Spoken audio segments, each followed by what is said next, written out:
ਦਿੱਲੀ ਵਿੱਚ ਖੇਤੀ ਕਾਨੂੰਨਾਂ ਨੂੰ ਰੱਦ ਕਰਵਾਉਣ ਨੂੰ ਲੈ ਕੇ ਚੱਲ ਰਹੇ ਸੰਘਰਸ਼ ਵਿੱਚ ਲੱਖਾਂ ਦੀ ਗਿਣਤੀ 'ਚ ਕਿਸਾਨਾਂ ਦੇ ਨਾਲ ਮਹਿਲਾਵਾਂ ਵੀ ਡਟੀਆਂ ਹੋਈਆਂ ਨੇ। ਅਜਿਹੇ ਵਿੱਚ ਇੱਕ 28 ਸਾਲ ਦੀ ਸਰਵੀਰ ਆਪਣੇ ਵਿਆਹ ਤੋਂ ਕੁਝ ਦਿਨ ਬਾਅਦ ਹੀ ਆਪਣੀ ਸੱਸ ਅਤੇ ਪਤੀ ਦੇ ਨਾਲ ਧਰਨੇ ਵਿੱਚ ਸ਼ਾਮਿਲ ਹੋ ਗਈ। ਹੱਥਾਂ ਵਿੱਚ ਲਾਲ ਚੂੜਾ ਪਾ ਕੇ ਉਹ ਪ੍ਰਦਰਸ਼ਨ ਕਰ ਰਹੀਆਂ ਔਰਤਾਂ ਦਾ ਸਾਥ ਦਿੰਦੇ ਹੋਏ ਦੂਸਰੀਆਂ ਲੜਕੀਆਂ ਦੇ ਲਈ ਮਿਸਾਲ ਪੈਦਾ ਕਰ ਰਹੀ ਹੈ। ਦੱਸ ਦਈਏ ਕਿ ਸਰਵੀਰ ਪੰਜਾਬੀ ਯੂਨੀਵਰਸਿਟੀ ਵਿੱਚ PhD ਦੀ ਪੜ੍ਹਾਈ ਕਰ ਰਹੀ ਹੈ ਅਤੇ ਇੱਕ ਨਾਟਕ ਕਲਾਕਾਰ ਵੀ ਹੈ।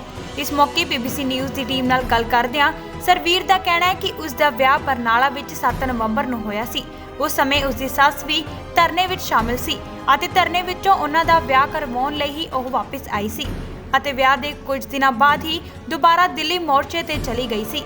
ਸਰਵੀਰ ਨੇ ਦੱਸਿਆ ਕਿ ਉਹਨਾਂ ਦੇ ਦੁਬਾਰਾ ਦਿੱਲੀ ਮੋਰਚੇ ਵਿੱਚ ਚਲੇ ਜਾਣ ਨਾਲ ਸਾਡਾ ਮਨ ਘਰ ਵਿੱਚ ਨਹੀਂ ਲੱਗਾ ਅਤੇ ਅਸੀਂ ਵੀ ਆਪਣੀ ਮਾਤਾ ਜੀ ਦੇ ਨਾਲ ਦਿੱਲੀ ਧਰਨੇ ਵਿੱਚ ਜਾਣ ਦਾ ਫੈਸਲਾ ਕੀਤਾ। ਉਹਨਾਂ ਕਿਹਾ ਕਿ ਹੁਣ ਸਾਡਾ ਪੂਰਾ ਪਰਿਵਾਰ ਦਿੱਲੀ ਧਰਨੇ ਵਿੱਚ ਸ਼ਾਮਿਲ ਹੈ। ਉਹਨਾਂ ਨੇ ਆਪਣੇ ਵਾਂਗ ਹੋਰ ਕੁੜੀਆਂ ਨੂੰ ਵੀ ਅਪੀਲ ਕੀਤੀ ਕਿ ਸਾਰੇ ਮਿਲ ਕੇ ਕਿਸਾਨਾਂ ਵੱਲੋਂ ਕੀਤੇ ਜਾ ਰਹੇ ਇਸ ਰੋਸ ਪ੍ਰਦਰਸ਼ਨ ਵਿੱਚ ਸ਼ਾਮਿਲ ਹੋਣ। ਇਹਦੇ ਵਿੱਚ ਆਇਆ ਕਿ ਇੱਕ ਤਾਂ ਇਕੱਲਾ ਸਾਡਾ ਪਰਿਵਾਰ ਨਹੀਂ ਹੈ, ਇੱਥੇ ਬਹੁਤ ਸਾਰੇ ਇਸ ਤਰ੍ਹਾਂ ਦੇ ਪਰਿਵਾਰ ਨੇ ਜਿਹੜੇ ਲੋਕ ਨੇ ਆਪਦੇ ਪਰਿਵਾਰਾਂ ਦੇ ਸਮੇਤ ਆਏ ਨੇ, ਪਰ ਐਂ ਹੁੰਦਾ ਕਿ ਸਾਰੇ ਆ ਵੀ ਨਹੀਂ ਸਕਦੇ, ਪਿੱਛੇ ਘਰ ਵੀ ਦੇਖਣੇ ਹੁੰਦੇ ਨੇਗੇ, ਸੋ ਕੁਝ ਮੈਂਬਰ ਘਰੇ ਹੁੰਦੇ ਨੇ। ਸਾਡਾ ਜਿਹੜਾ ਪਰਿਵਾਰ ਆ, ਮੇਰੇ ਮਦਰ ਇਨ ਲਾਅ ਨੇ, ਅਸੀਂ ਪਹਿਲਾਂ ਖਨੌਰੀ ਇਕੱਠੇ ਗਏ ਸੀ। ਮਾਤਾ ਜੀ ਤਾਂ ਜਦੋਂ ਦਾ ਇਹ ਸੰਘਰਸ਼ ਚੱਲ ਰਿਹਾ 2-2.5 ਮਹੀਨਿਆਂ ਤੋਂ ਉਦੋਂ ਦੇ ਦਿਨ ਰਾਤ ਹੀ ਨੇ, ਘਰੋਂ ਬਾਹਰ ਹੀ ਰਹੇ ਨੇਗੇ।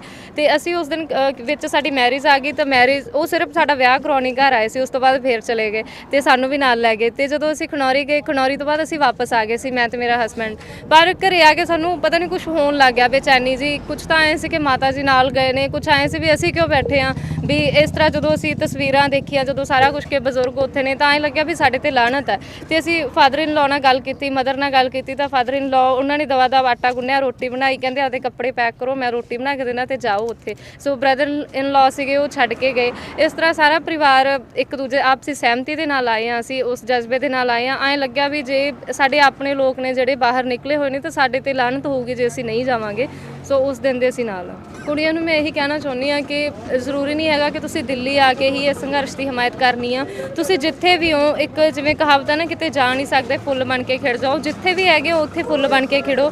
ਇਸ ਸੰਘਰਸ਼ ਨੂੰ ਲੈ ਕੇ ਲੋਕਾਂ ਦੇ ਨਾਲ ਆਪਸ ਦੇ ਵਿੱਚ ਗੱਲਬਾਤ ਕਰੋ, ਡਿਬੇਟ ਕਰੋ। ਜੇ ਤੁਸੀਂ ਪਿੰਡਾਂ ਦੇ ਵਿੱਚ ਹੋ ਤਾਂ ਪਿੰਡਾਂ ਦੇ ਲੋਕਾਂ ਨਾਲ ਗੱਲਬਾਤ ਕਰੋ, ਉਹਨਾਂ ਨੂੰ, ਕਿਉਂਕਿ ਲੋਕ ਕੁਝ ਪੜ੍ਹਦੇ ਨੇ, ਕੁਝ ਨਹੀਂ ਪੜ੍ਹਦੇ, ਉਹਨਾਂ ਨੂੰ ਥੋੜ੍ਹਾ ਦੱਸੋ ਕਿ ਸੱਚਾਈ ਕੀ ਆ। ਜਿਵੇਂ ਜਿਵੇਂ ਮੋਦੀ ਸਰਕਾਰ ਦੇ ਨਾਲ ਗੱਲਬਾਤ ਹੁੰਦੀ ਆ ਉਹ ਬੇਸਿੱਟਾ ਰਹਿੰਦੀ ਆ। ਇੱਥੇ ਵੀ ਐਂ ਹੋ ਜਾਂਦਾ, ਲੋਕ ਥੋੜ੍ਹੇ ਜਿਹੇ ਨਿਰਾਸ਼ ਹੋ ਜਾਂਦੇ ਆ।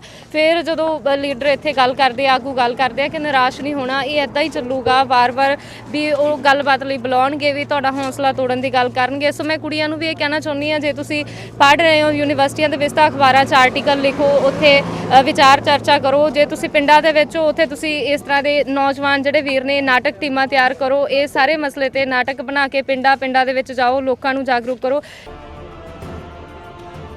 ਇੱਥੇ ਦੱਸ ਦਈਏ ਕਿ ਸਰਵੀਰ ਆਪਣੀ ਸੱਸ ਕਮਲਜੀਤ ਦੇ ਨਾਲ ਸਵੇਰੇ ਅਤੇ ਸ਼ਾਮ ਨੂੰ ਮਹਿਲਾਵਾਂ ਦੇ ਧਰਨਿਆਂ ਵਿੱਚ ਜਾਂਦੀ ਹੈ ਅਤੇ ਉਹਨਾਂ ਦਾ ਹਾਲ ਚਾਲ ਪੁੱਛਦੀ ਹੈ।